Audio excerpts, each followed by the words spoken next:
Cement. ఇప్పుడు ఈ పేరు వింటేనే జనం భయపడుతున్నారు. ఒక్కసారిగా పెరిగిన ధరలు చూసి నిర్మాణాలు మధ్యలోనే నిలిపివేశారు. 10 కాదు, 20 కాదు, ఏకంగా 100 రూపాయలకు పెరిగిన ధరలు చూసి జనం దడతో వణికిపోతున్నారు.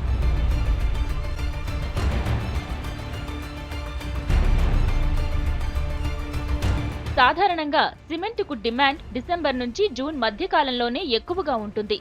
దీంతో డిమాండ్ సప్లై సూత్రాన్ని అప్లై చేసే ఉత్పత్తి కంపెనీలు ఓ 10 నుంచి 20 రూపాయల దాకా పెంచేవి. కానీ ఈసారి మాత్రం పరిస్థితి మారింది. గడచిన వారం రోజుల్లో సిమెంట్ ధరలను కంపెనీలు అనూహ్యంగా పెంచేశాయి.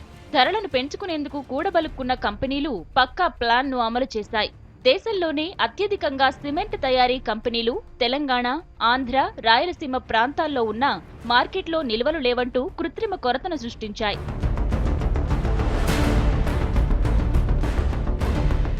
ఆరు నెలల క్రితం వరకు కంపెనీలు అమ్మకాలు లేవని లబోదిబోమన్నాయి. 4 ఏళ్ల క్రితం వరకు 130 నుంచి 140 రూపాయలుగా ఉన్న ధరలు ఆ తరువాత 220 నుంచి 240 రూపాయల మధ్యలో కాస్త అటూ ఇటుగా ఉండేవి. కానీ లాభాల ఆశతో ఉత్పత్తిని తగ్గించి ధరల పెరుగుదలకు కారణమయ్యాయి.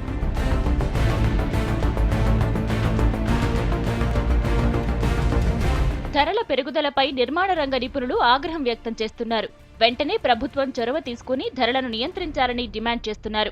దీనిపై స్పందించిన సిమెంట్ మ్యానుఫ్యాక్చర్ అసోసియేషన్ ధరల పెరుగుదల వెనుక మరో కారణం చెబుతున్నాయి. విద్యుత్ సరఫరా తగ్గిపోవడం, రవాణా ఛార్జీలు పెరగడం, నిర్వహణ వ్యయం రెట్టింపు కావడంతోనే ధరలు పెంచాల్సి వచ్చిందని అంటున్నాయి. దేశం మొత్తం మీద పెరిగిన శాతంతో చూస్తే తెలంగాణ, ఏపీలో పెంచింది నామమాత్రమే అని అంటున్నాయి.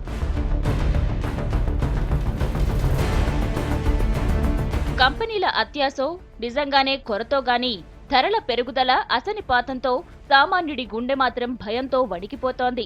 మరి ప్రభుత్వం చొరవ తీసుకుని ధరలను నియంత్రిస్తుందో లేదంటే చేష్టలుడిగి చూస్తుందో చూడాలి.